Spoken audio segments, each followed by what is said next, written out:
My dear brothers and sisters, I am speaking to you tonight to explain the reasons for some important economic policy decisions the government has recently taken. Some political parties have opposed them. You have a right to know the truth about why we have taken these decisions. No government likes to impose burdens on the common man. Our government has been voted to office twice to protect the interests of the Aam Aadmi. At the same time, it is the responsibility of the government to defend the national interest and protect the long-term future of our people. This means that we must ensure that the economy grows rapidly and that this generates enough productive jobs for the youth of our country. Rapid growth is also necessary to raise the revenues we need to finance our programs in education, healthcare, housing, and rural employment. The challenge is that we have to do this at a time when the world economy is experiencing great difficulty. The United States and Europe are struggling to deal with an economic slowdown and financial crisis. Even China is slowing down. We too have been affected, though I believe we have been able to limit the effect of the global crisis. We are at a point where we can reverse the slowdown in our growth.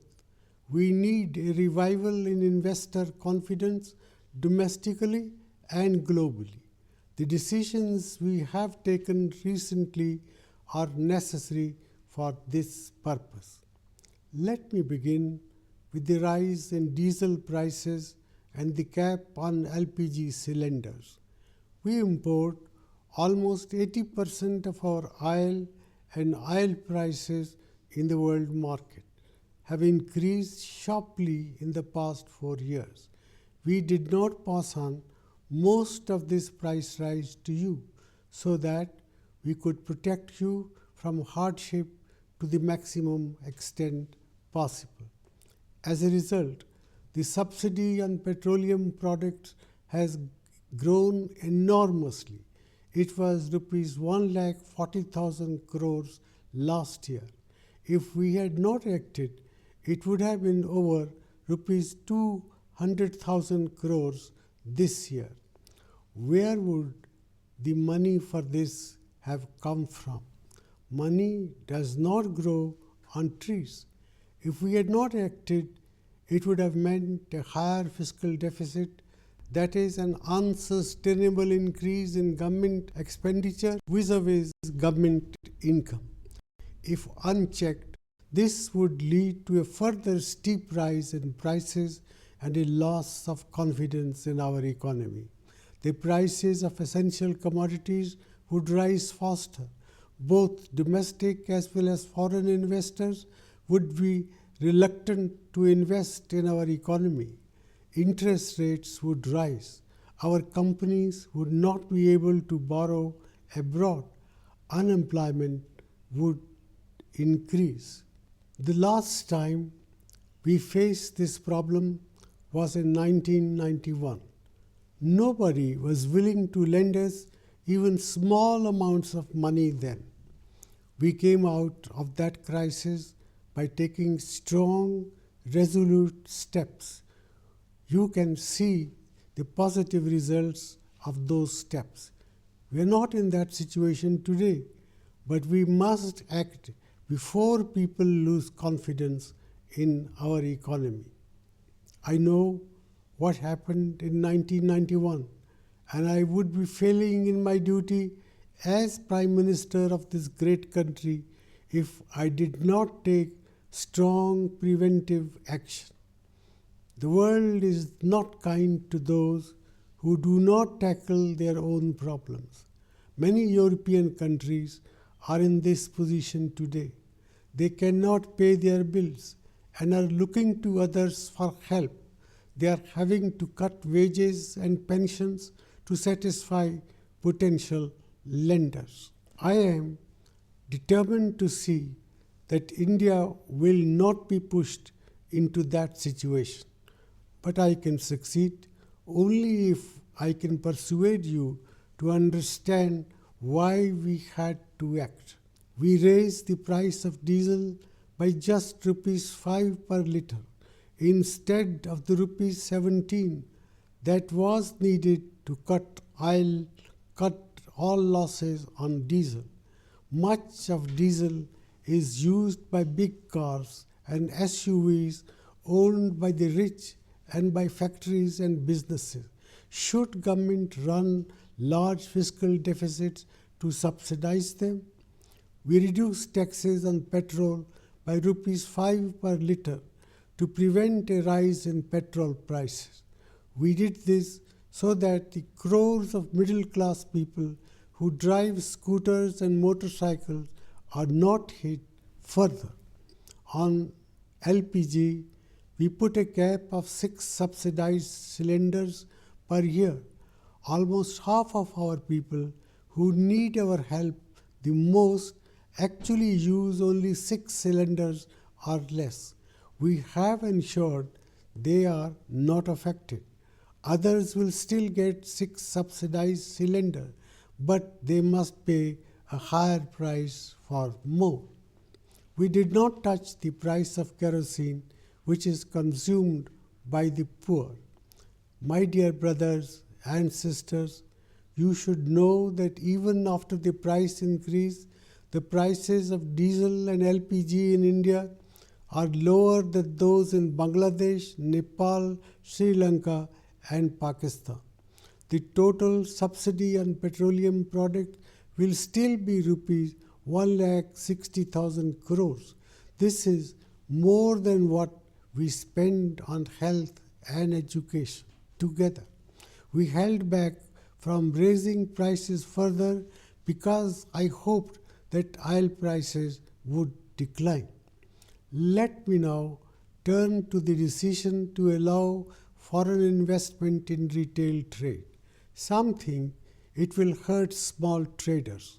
This is not true. Organized modern retailing is already present in our country and is growing. All our major cities have large retail chains. Our national capital, Delhi, has many new shopping centers, but it has also seen a threefold increase in small shops in recent years. In a growing economy, there is enough space for big and small to grow. The fear that small retailers will be wiped out is completely baseless. We should also remember that opening of organized retail to foreign investment will benefit our farmers.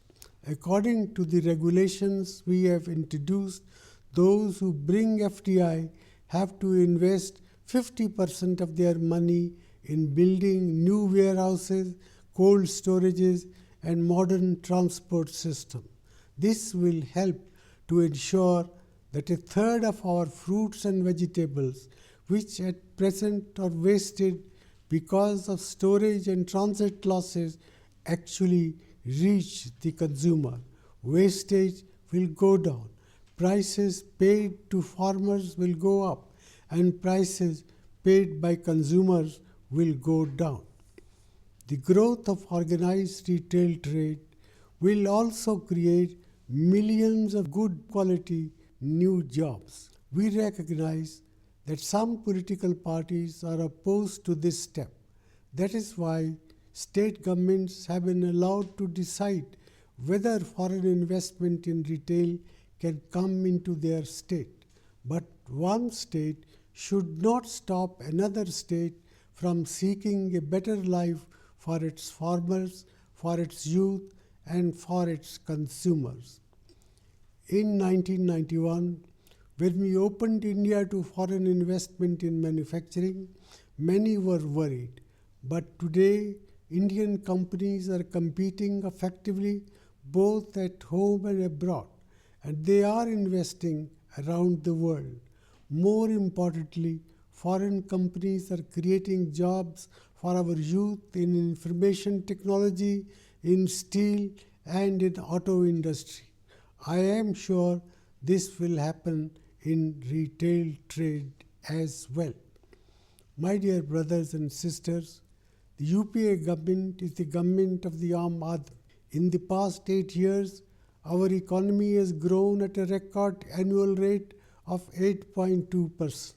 We have ensured that poverty has declined much faster, agriculture has grown faster, and rural consumption per person has also grown faster. We need to do more, and we will do more. But to achieve inclusiveness, we need more growth, and we must avoid high fiscal deficits which cause a loss of confidence in our economy. I promise you that I will do everything necessary to put our country back on the path of high and inclusive growth. But I need your support. Please do not be misled by those who want to confuse you by spreading fear and false information. The same tactics were adopted in 1991. They did not succeed then. They will not succeed now. I have full faith in the wisdom of the people of India. We have much to do to protect the interests of our nation, and we must do it now. At times, we need to say no to the easy option and say yes to the more difficult one. This happens to be one such occasion. The time has come for hard decision. For this, I need your trust, your understanding, and your cooperation. As Prime Minister of this great country, I ask each one of you to strengthen my hands so that we can take our country forward and build a better and more prosperous future for ourselves and for the generations to come. Jai Hind.